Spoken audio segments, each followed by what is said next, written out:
Hi everyone, welcome back to my channel and watch this video till the end. Today's topic is about focusing on small changes.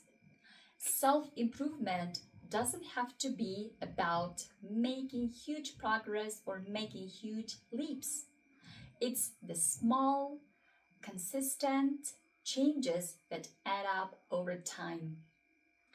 Whether it's waking up 10 minutes earlier every single day, or exercising regularly in the mornings, maybe reading a book for 15 minutes a day.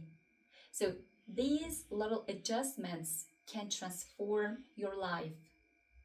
It's about building habits that stick, and the power lies in doing the same thing every single day that moves you closer to a person that you want to be. So start small, stay consistent, and watch the magic unfold. That's it for today. Follow me for more.